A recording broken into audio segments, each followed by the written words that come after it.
All right, guys, so I just want to provide my daily update. Today was definitely one of those days where we were focused on one task, and it was all about customer service. So our customer service intake process touches Facebook, it touches Facebook Messenger, Instagram, email, our web page, our built-in app reporting functionality.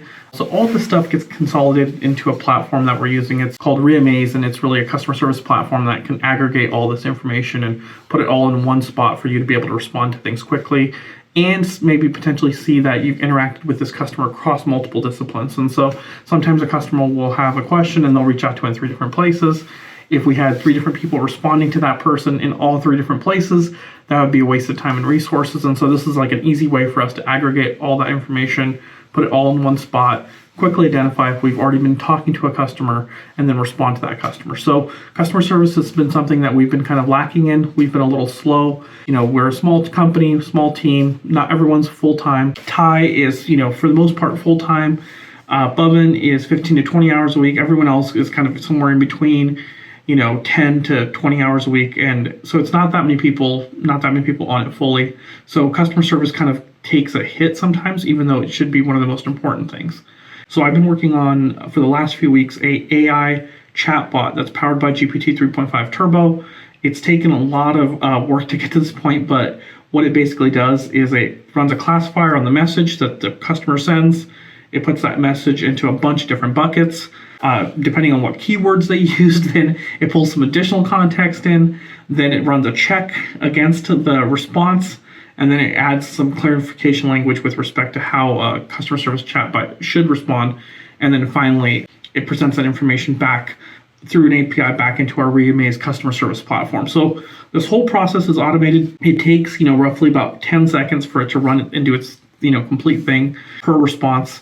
And that's pretty quick. We don't have that many customers that reach out to us, so it's not like it's a lot of customers. It's just, it's one of those things that gets put on the back burner. We'll do it tomorrow, and then it just doesn't get to. But we're hopeful that with this system in place, that about 80 to 85, maybe even 90% of all of our customer questions can be answered by the chatbot on the first go.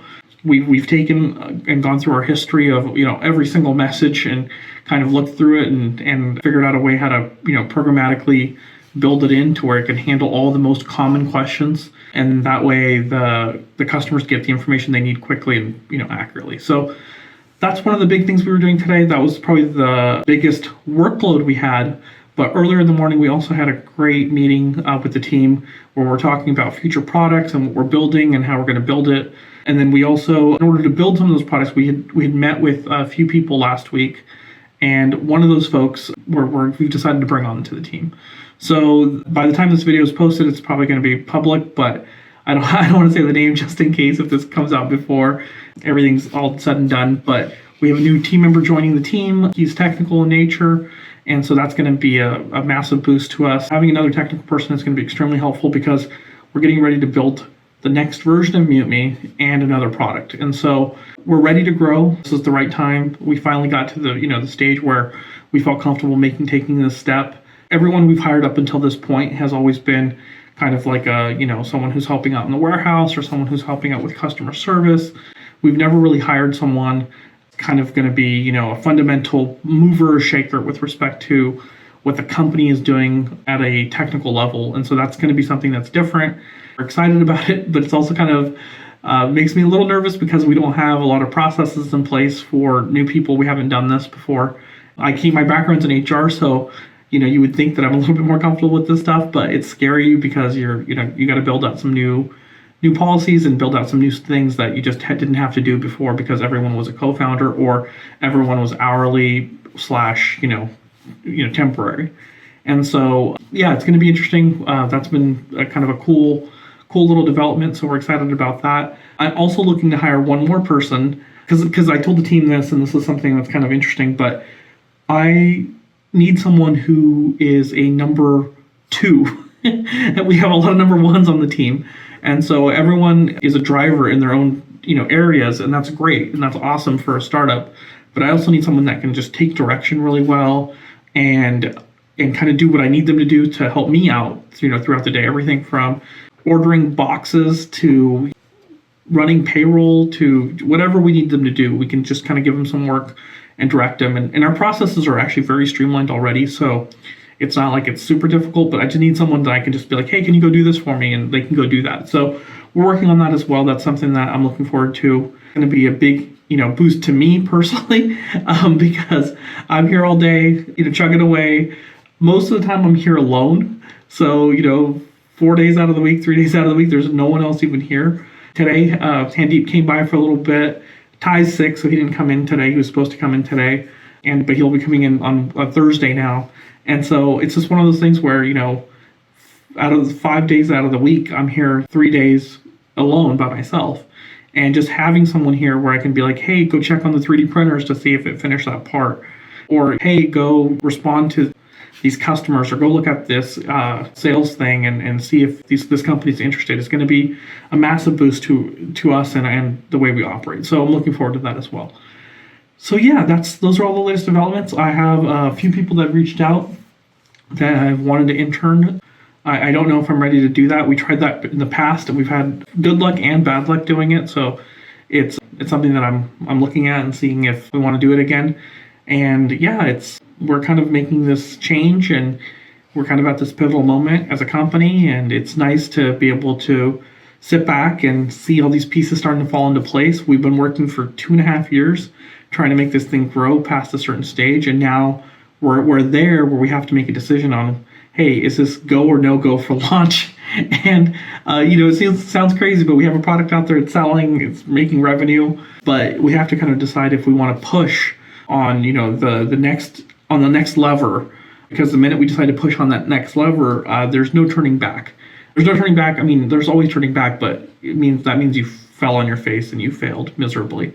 There's no turning back with respect to, you don't want to pull that lever and put things into motion if you're not willing to commit all the way. And so I've been having talks with the team about what that looks like, and everyone seems excited, and so we're ready to push on that lever and put the pedal to the metal and give it some gas and see where this thing can go. So I'm super excited about that as well. There's been, I would say, over the last 18, 20, 24 months, let's just say 2 years, we've been growing steadily. We started, I remember our very first month as a company, we had no sales. And then I remember going through the Kickstarter in the first 20 days having only, I think we raised like 15,000 or 18,000 or something, silly, not enough to go out and manufacture a product and make it grow.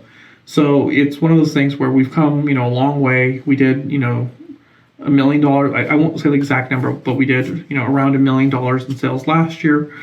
And it's one of those things where this company's gone from a $14,000 or $12,000 investment by 3 couples into a company that's grown and does $1 million in sales annually, pays salaries for 6 people, has a warehouse space, has offices, has all these things. But even all that, it doesn't necessarily mean that we have money. Like, we are operating super lean. We're broke all the time. So this is, it's a hardware company. Hardware is hard and expensive. And so in order to take the next step, we have to kind of make this kind of commitment that, hey, look, we're gonna take the money that we do have, and all of it's going in. we're going all in on this, and we're gonna push, and that's not easy, and that's kind of scary. So just putting that out there, just so you guys are aware of what we're up to. I know this is kind of a longer video than I've done in the past, but who cares? It's when you run a company, you get to do what you want. So that's what I'm doing today. But there we go.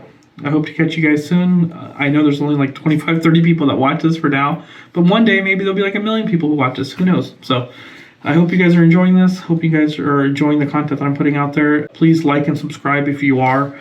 Share with your friends. I know that's weird to say, but the goal of all of this was really, and I kind of said it in one of my earlier videos, but to kind of put myself out there just so I can kind of clarify and explain my thoughts. And there was nobody really making content for real companies. And when I say real companies, I'm talking about someone who's making real products, shipping products that are physical, tangible.